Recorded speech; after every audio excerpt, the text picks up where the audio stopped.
Assalamualaikum warahmatullahi wabarakatuh.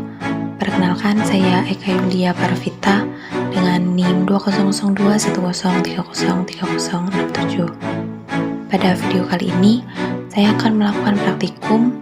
Yang pertama yaitu mengenai pengambilan sampel tanah, yang kedua yaitu mengenai identifikasi warna tanah, dan yang ketiga yaitu identifikasi tekstur warna. Dalam pengambilan sampel tanah ini dilakukan pada 3 jenis tanah. Yang pertama yaitu tanah utuh, yang kedua tanah agregat, dan yang ketiga yaitu tanah terganggu. Adapun alat dan bahan dan juga langkah kerja yang dilakukan dalam praktikum ini yaitu sebagai berikut. Untuk alat dan bahan yang digunakan yaitu cangkul kecil, pipa, skop, penggaris, gunting, isolasi, plastik, dan juga kantong kresek. Kemudian ada karet, kertas, batu, dan juga balok kayu.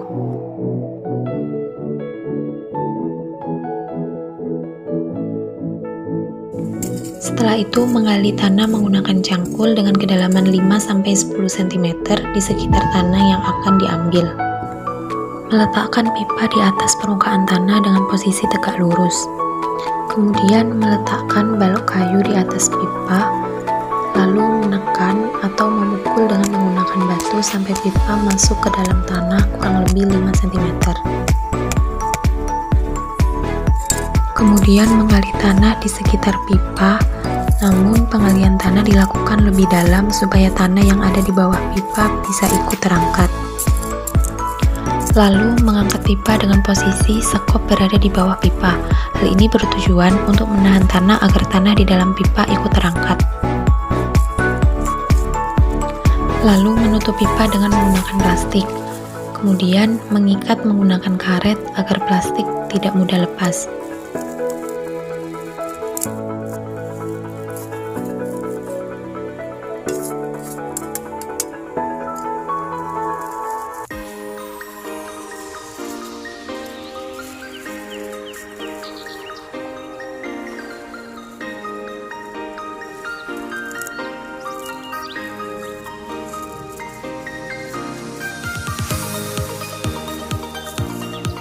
Setelah itu memberi label dengan menggunakan kertas yang bertuliskan tanggal dan lokasi, kemudian ditempelkan dengan menggunakan isolasi.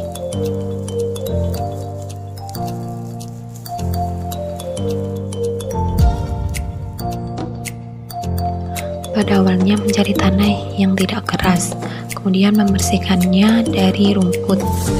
Kemudian menggali tanah menggunakan cangkul dengan kedalaman kurang lebih 10 cm.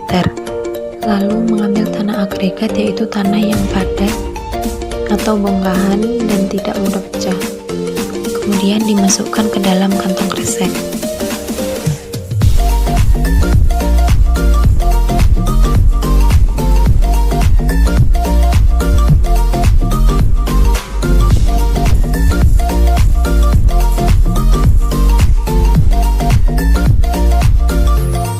Menggali tanah yang sudah dibersihkan dari rumput dengan menggunakan cangkul, lalu mengambil tanah dengan menggunakan sekop, kemudian memasukkan tanah ke dalam kantong kresek kurang lebih 1 kg.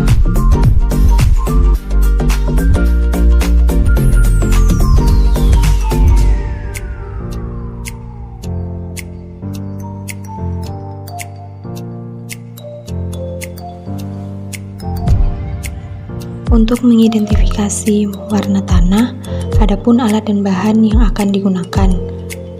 Yang pertama yaitu kertas mansel. Di sini saya menggunakan kertas mansel U5YR. Kemudian ada sendok makan. Kemudian kertas HVS berwarna putih dengan sampel tanah terganggu. Kemudian ada air, dan yang terakhir yaitu alat tulis.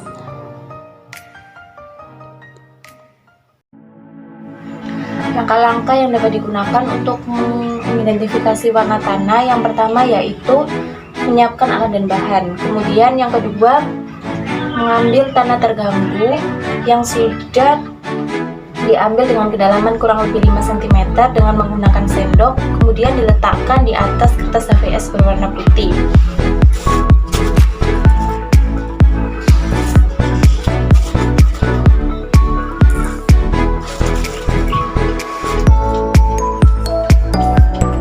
Untuk menentukan warna tanah ini, kondisi tanah harus dalam keadaan yang lembab, yaitu tidak basah dan tidak kering.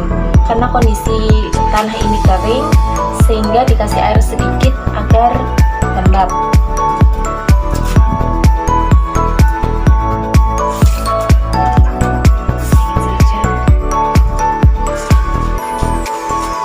Setelah kondisi tanah lembab, kemudian meletakkan mansel di atas tanah dan dicocokkan warna yang tepat dengan mansel ini, seperti ini.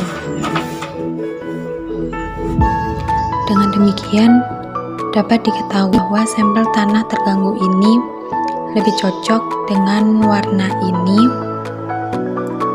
dengan hue 5YR dan value 5, dan dengan chroma 4. Sehingga dapat disimpulkan bahwa warna pada sampel tanah ini yaitu reddish brown.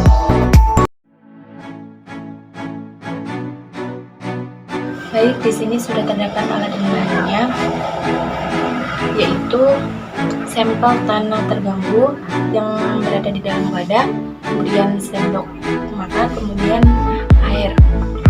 Untuk langkah yang pertama yaitu mengambil sampel tanah dengan menggunakan sendok, kemudian diletakkan di atas telapak tangan.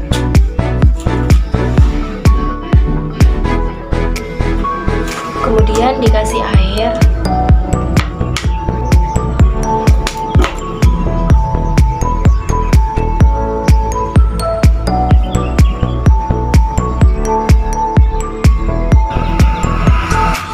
Kemudian tanah ditekan-tekan. Setelah itu dibentuk bola.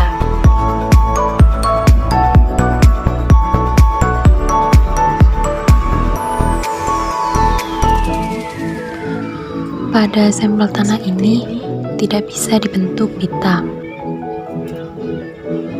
Selain itu, untuk mengetahui kehalusan tanah dapat dilakukan dengan merasakan tanah yang sudah dikasih air dengan menggunakan telunjuk atau ibu jari. Dalam praktikum ini dapat disimpulkan bahwa warna tanah yang ada pada sampel tanah terganggu berwarna reddish brown dengan nilai hue 5YR, value 5, dan chroma 4. Sedangkan tekstur tanahnya kasar dan sedikit halus. Dengan begitu dapat disimpulkan bahwa sampel tanah terganggu yang diambil dari kedalaman 5 cm di Desa Kebonsari, Kecamatan Sumbersuko, Kabupaten Lumajang, termasuk pasir geluhan, karena tanah ini tidak bisa dibentuk pita.